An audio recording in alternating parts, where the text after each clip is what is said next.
Yes, Keith. You beat me with that one. You beat me with that one today. That was a good game, boy. That was a real good game. But, Keith, I have something I want to ask you. I really have wanted to ask you this for the longest while. But this is between you and I, eh? Keith, you really pelted that teacup at that man, boy. Listen, that was hilarious. True? Secret is safe with me, eh? But Keith, on a more serious note, that's what I came here to talk to you about today. Disability. I'm a straight shooter. You're a straight shooter. So we might bump heads a little today. But that's okay. That's all in the love. Tobago love. But anyway, Keith, I am concerned. I've been around since Eric's days. My love for this country is real. It's pure. Okay? Okay? And I know I come from old money. God bless my mother, Humilta. But Humilta and Frederick, my father, must be turning in their graves. Because you see, Keith, I think Eric might be turning to a little. But anyway, he talks to me sometimes in my dreams. But anyway, here is the thing. Disability. And I know it's a far off concept for you, eh? And for many other people, you just hear about it there, somebody protest, somebody chain themselves to a wall. Well, he died. But anyway, so the thing is, I feel as if we, the state, we haven't really been enabling people. And I feel like if, your people are very far removed from this thing, and you're a disciplined man. I know you understand what I mean when I say, if you want something, I wouldn't go and ask Sharon. Sharon, what do you think Keith wants to eat today? No, I'll talk to you directly. Keith, what do you want for lunch? Okay? But that's not what's been happening. What you have is people sitting in positions in these ministries and, all these technocrats and making decisions about people's lives. They haven't had these people's lived experiences. And Keith, you know that I am living this experience. And with all my old money, all I have to do is ship my son off. Okay? Because I'm getting down in age, Keith, I'm older than you. Thank you. I know I look good. But anyway, all I have to do is ship Philip off. Okay? I ship him off to some country where there's assisted living. And I would not have to think too hard about his quality of life, whether he'll be abused or... I know the child will be taken care of. Well, young man, But there are too many of us who cannot say this.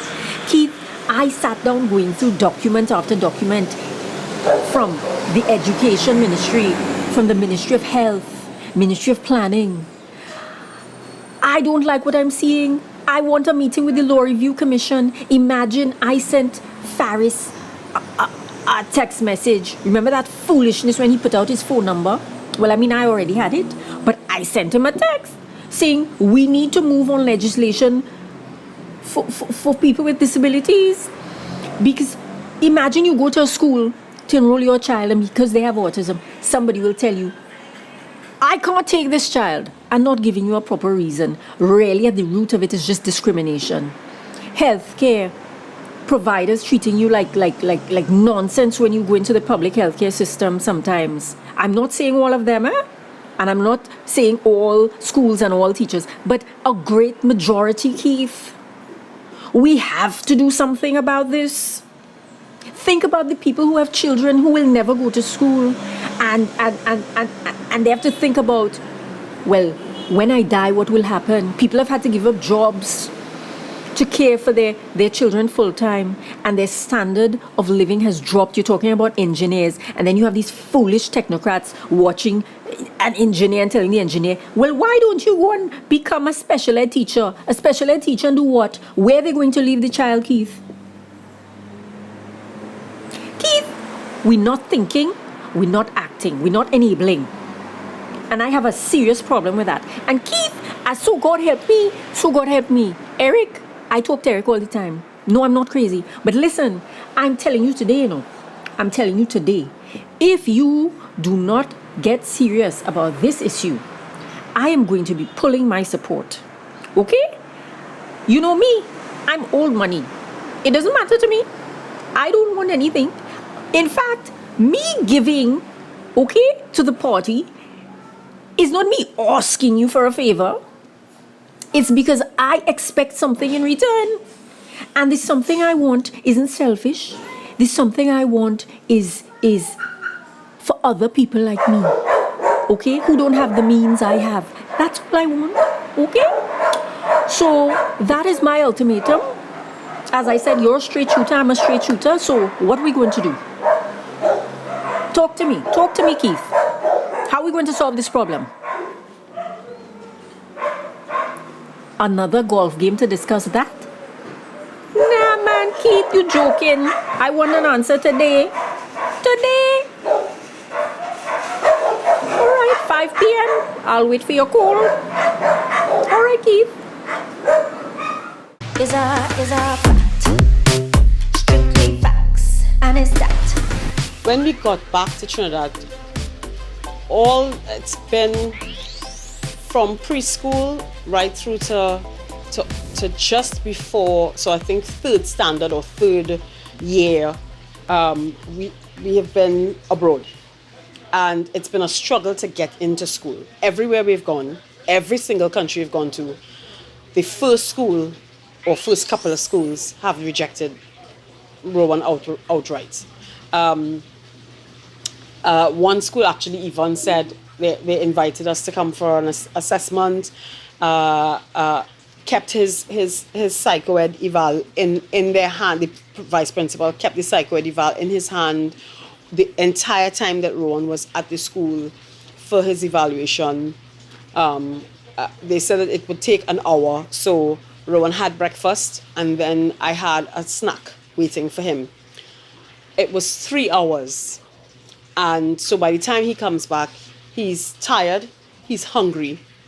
You've taken him to an unfamiliar place, and then you bring him back disheveled and in tears, and says to me, all we tried to do was play a cricket game. And I said, but he doesn't play sports.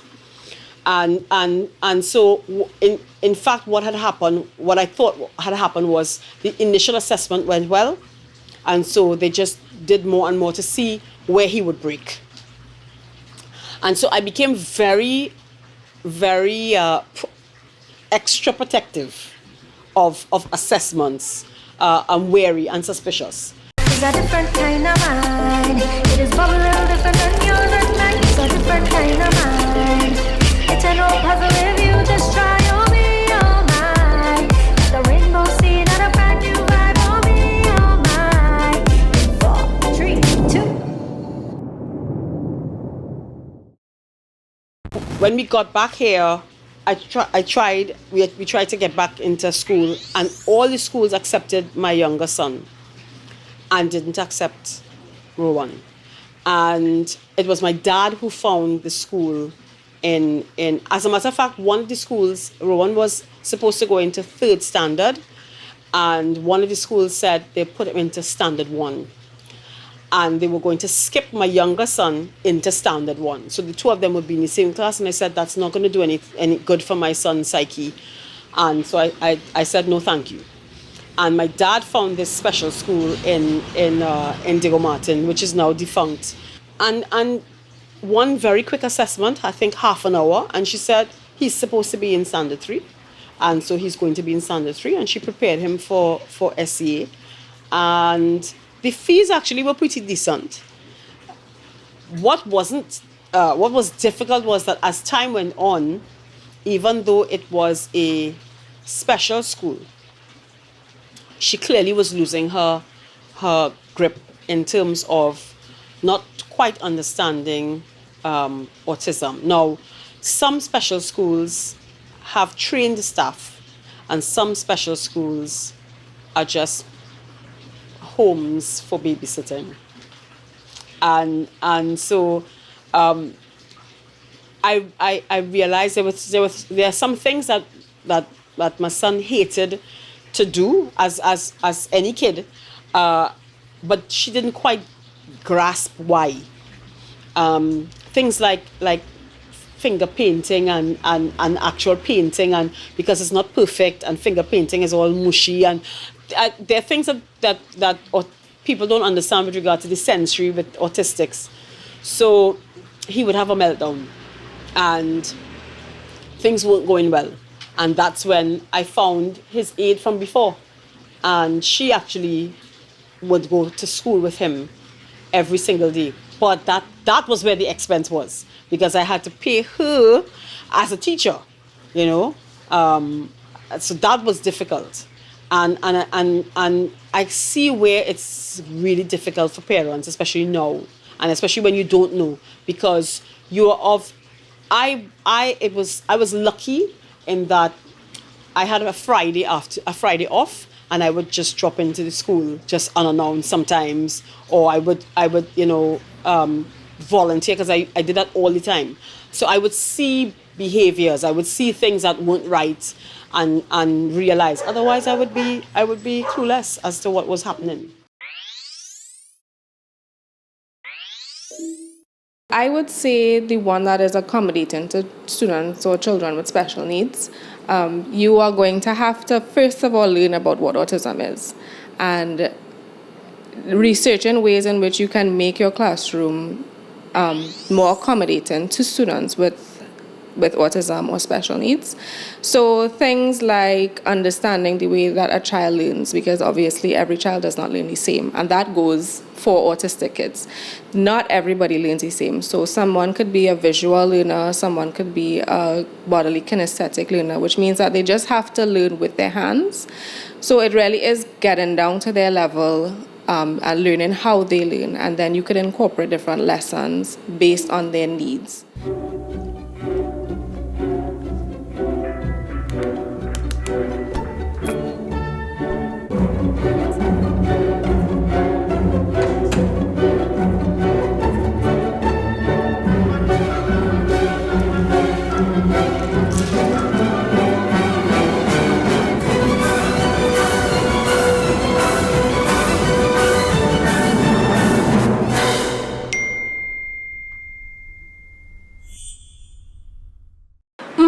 So Keith, here's the thing.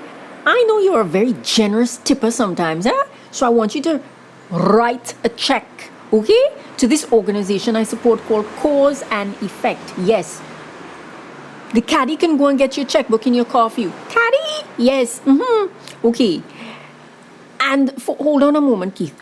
And for you, the audience that's following us around, okay? Yes, you get to see me and Giselle and Dominique, talking about autism and all the things that happen to people.